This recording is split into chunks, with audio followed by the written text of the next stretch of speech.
Bueno, pues aquí venimos de la cocina. Este es el contenedor en el que recogemos los residuos orgánicos. No es muy grande. Si fuera muy grande y almacenar residuos orgánicos, empezaría el compostaje en la cocina y quizá pues tendríamos malos olores y otros problemas. Entonces, bueno, venimos un tamaño relativamente pequeño.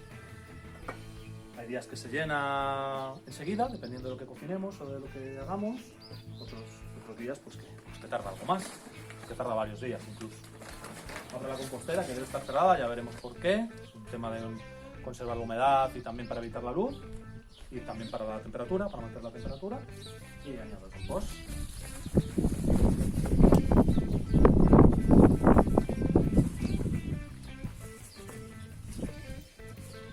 La mayoría de los elementos que he añadido hoy pues son de fácil descomposición.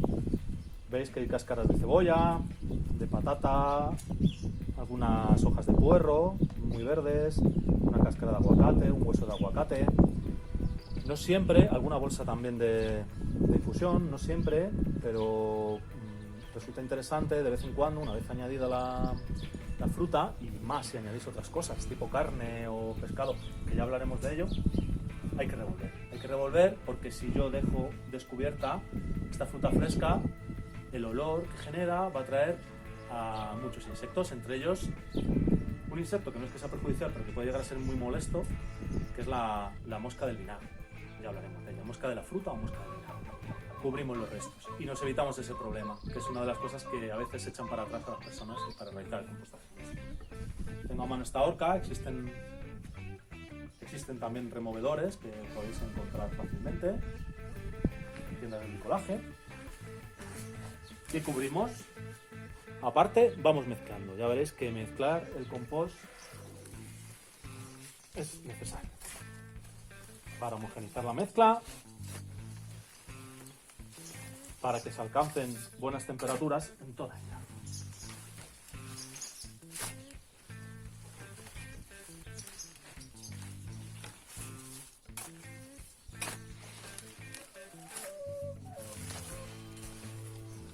Como veis, hay restos de pequeñas podas. Tenemos ahí un pequeño huerto. Cuando quitamos la planta, cuando ya no es productiva, cuando ha pasado la temporada, los restos se trocean y se añaden a la pila. Restos también de podas de otro tipo de planta que tenemos en el jardín, como un magnolio, un laurel y otras, se van añadiendo a la pila. Son restos que además son necesarios. Esos restos de jardinería, de paja, en vuestro caso, si no contáis con jardín en casa, podría ser perfectamente cartón, es lo que se llama el estructurante. El estructurante debe envolver a esa materia orgánica rica en nitrógeno para hacer una mezcla homogénea.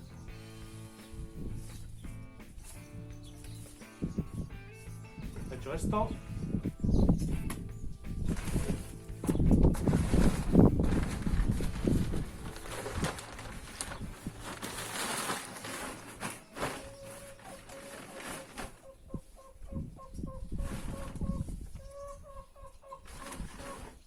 cerramos y nos vamos. Estamos en el pequeñito huerto que tenemos al lado de las composteras y bueno, pues pronto recibirá la planta de temporada de verano y vamos a quitar algunas plantas alimenticias, algunas malas hierbas que añadiremos también al compost.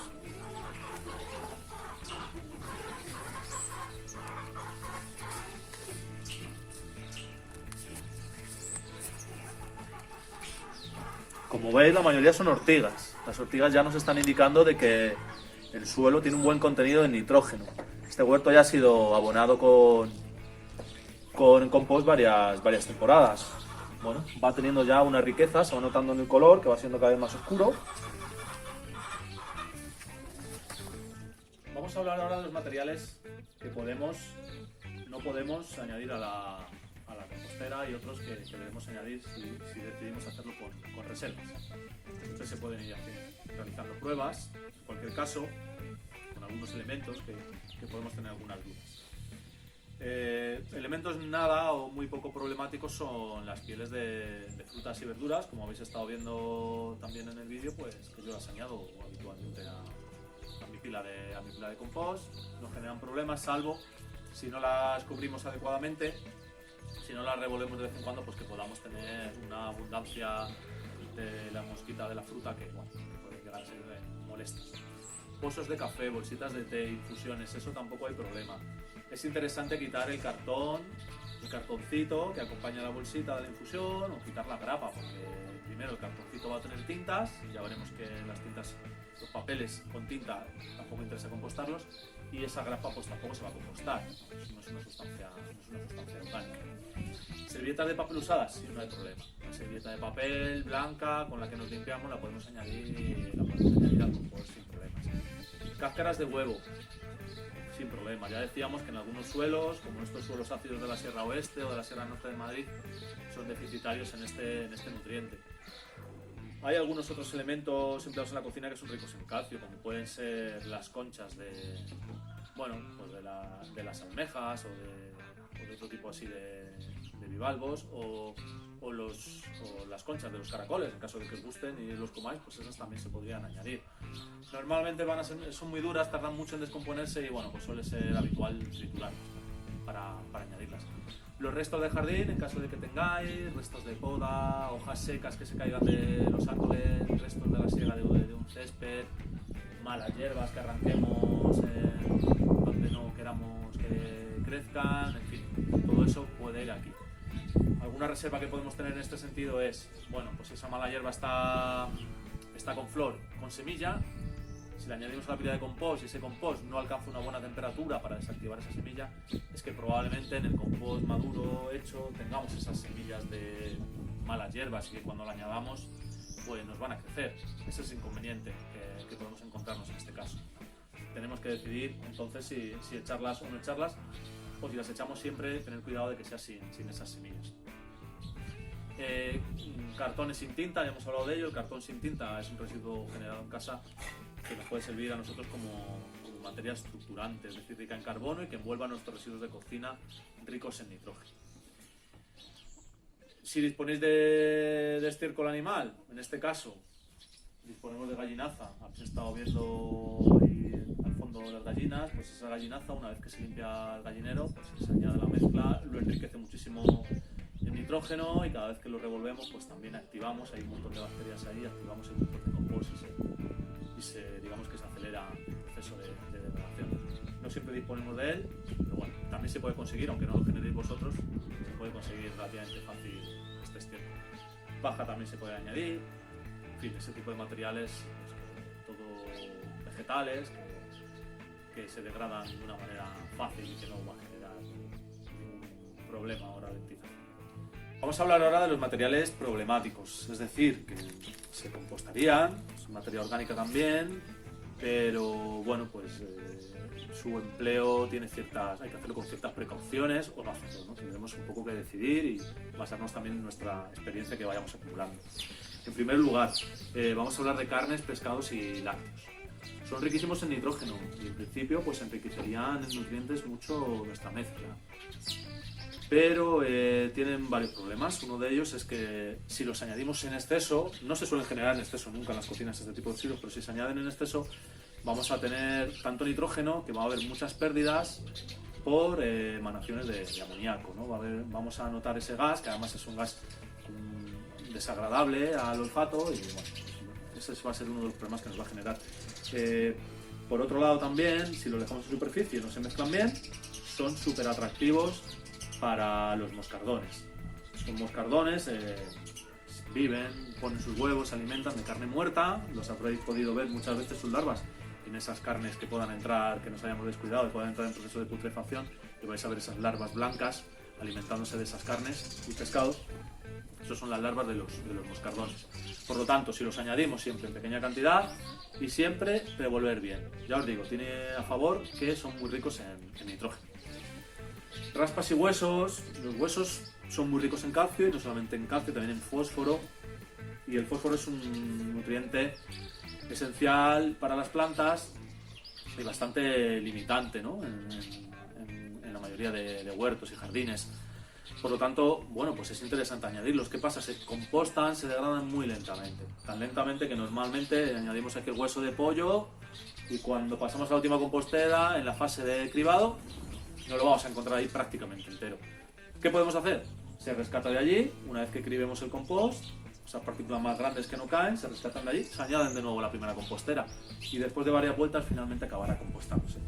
Algunas personas lo que hacen es triturarlo para que machacarlos, para que ese compostaje, si os queréis tomar esa molestia, para que ese compostaje sea algo más rápido, y otras personas, bueno, pues también a veces lo pueden llegar a calcinar, si encuentran que una chimenea los queman, ese calcio, ese fósforo pues va a quedar ahí en forma mineral y le añaden luego con cenizas al compost. Y es aquí a donde vamos a pasar ahora a hablar de las cenizas. Las cenizas se pueden añadir siempre que sean de madera natural, no tratada ni barnizada, porque esos barnices van a tener sustancias tóxicas, van a tener algunos metales pesados, pues que evidentemente pueden contaminar nuestros suelos una vez que lo añadamos al suelo. Pero bueno, la ceniza procedente de madera natural se puede añadir de una manera muy comedida, porque la ceniza es bastante corrosiva y biocida. De hecho, era la lejía de nuestras abuelas, digamos, lo utilizaban para blanquear y para desinfectar. Entonces, pues siempre se añaden pequeñas cantidades. Tenemos ceniza de una chimenea que tenemos aquí dentro en casa. Y bueno, pues se va espolvoreando de vez en cuando una pequeña cantidad. La ceniza también hace que el pH se eleve, es decir, que reduzca la acidez. En estos suelos tan ácidos es interesante también añadir ceniza porque nos va a corregir un poco la acidez. Algunos cultivos, en caso de que tengáis huerta, por ejemplo el tomate, acusan mucho el déficit de calcio, y en los suelos ácidos hay mucho déficit de calcio, ya lo hemos comentado en varias ocasiones a lo largo del vídeo. Aceite de cocina. El aceite nunca debe ir a otro lugar que no sea la recogida en los puntos limpios o contenedores que existen en algunos lugares con aceite usado embotellado. A veces puede ir a la compostera algún resto con pues una servilleta que haya limpiado algo. Bueno, pues va a acabar viniendo algún resto probablemente a la compostera. No os preocupéis, es una sustancia orgánica, se va a descomponer sin problemas.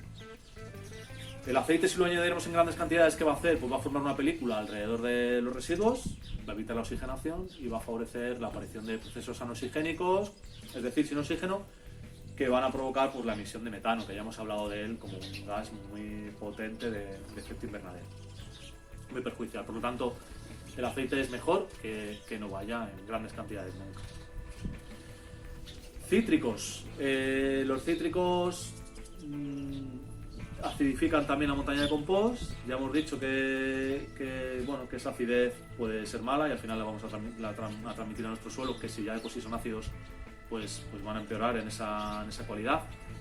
Pero en fin, si no los añadimos en grandes cantidades se van a compostar igualmente y bueno, pues acabarán formando parte del compost.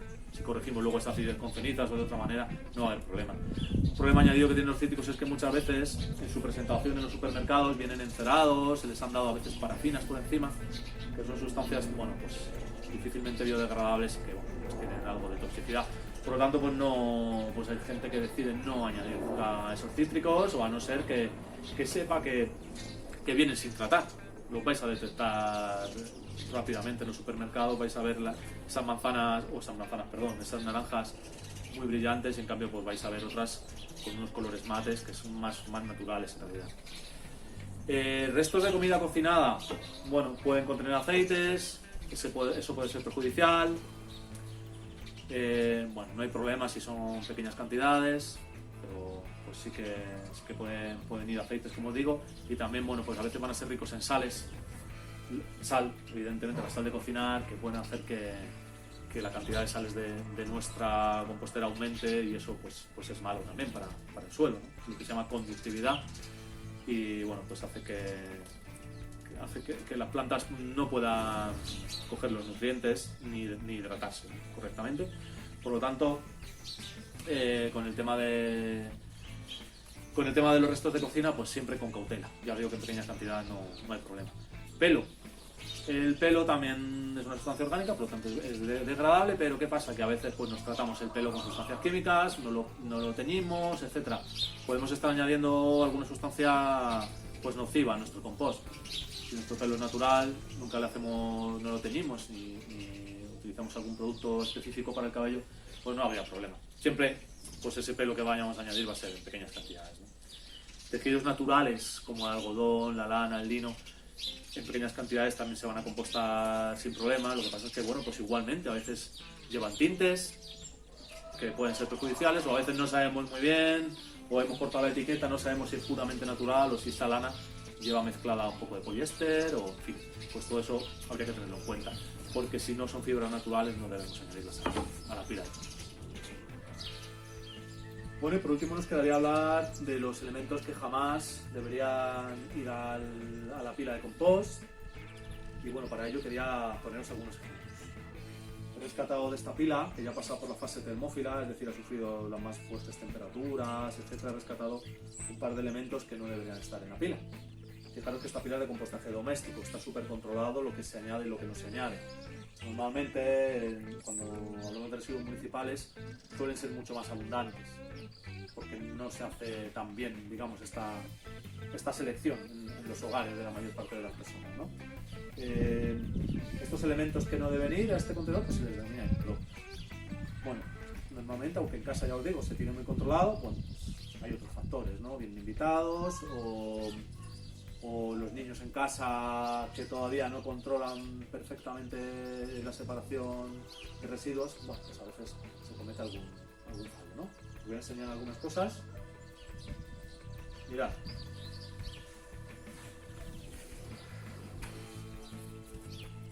Una sustancia plástica, ya os digo, ha pasado prácticamente por el proceso de compostaje completo y aquí sigue. Esto evidentemente no tenía que haber ido en ningún momento a la compostera. En el momento de la fine, pues siempre cae alguna, es muy complicado, los plásticos están presentes casi siempre, pero bueno, en el momento de la criba se suelen separar la mayoría de ellos, si no todos. Y fijaros, se habla mucho de los problemas que generan las toallitas cuando van por el desagüe, son lentamente biodegradables, y aquí tenéis el claro ejemplo. Esta toallita va a parar a la compostera, tiene algún agujerito, fijaros qué aspecto tiene ya más degradado, pero bueno, sí, sigue ahí, y esto pues evidentemente tampoco, al igual que no debería ir nunca a la taza del váter, jamás debería ir a parar a una compostera, porque veis las dificultades que tiene para degradarse. Bueno, pues eso sería lo principal. Nada que deba ir en otro contenedor de reciclaje, pues debería ir a la compostera, salvo quizá el cartón, en el caso de que no esté impreso. Por lo tanto, plásticos, recipientes de otro tipo, vidrio, jamás deberían ir al montón de compostaje. Heces o excrementos de animales domésticos, salvo, bueno, lo que os decía antes de los estiércoles de animales herbívoros, pero nunca heces de perros y gatos, tampoco heces humanas, aunque en principio teóricamente se destruirían esos microbios durante la fase termófila, pero muchas veces en el compostaje doméstico no se alcanza, en las pilas de una sola compostera mucho menos. Entonces, bueno, pues por evitar problemas sanitarios por los posibles microbios que pudieran ir en esas heces, pues jamás deberíamos añadirlas tampoco a la pila de compost. Hemos arrancado unas plantitas de por aquí, de por allá, restos de poda, las añadimos a la compostera, no hay problema, pero cuidado con las plantas que hayan muerto pues, por hongos o que tengan plagas o enfermedades, porque es posible que al añadirlo a la pila de compost y luego devolverlas al medio, pues estemos expandiendo incluso esa enfermedad, ¿no? Ese problema sanitario en nuestras plantas. Las cenizas sí, pero las cenizas del carbón mineral o las cenizas, como hemos dicho antes, de maderas tratadas, pues no deberían ir a la pila de compost. Papel y cartón impreso, tampoco, por el problema que generan las tintas. Medicamentos, por supuesto que no. Deben recuperarse, ya sabéis, en las farmacias, ¿no? En los puntos SIGRE. Jamás deben ir a las pilas de compost. Filtros de cigarrillos, la nicotina es un biocida también muy importante, pues acabarían con la microfauna o con los microorganismos de compost. El algodón del filtro tarda mucho en degradarse y además el tabaco no solamente tiene nicotina, sino que tiene también otras sustancias tóxicas, por lo tanto tampoco deberíamos añadir nunca las colillas de cigarrillo. Y bueno, los restos de aspiradora o de barrido, pues tampoco. Contienen muchas veces muchos microplásticos y bueno, sustancias que no tampoco conviene añadir a nuestro suelo. Por lo tanto, deberían desecharse en la basura, digamos, de restos, ¿no?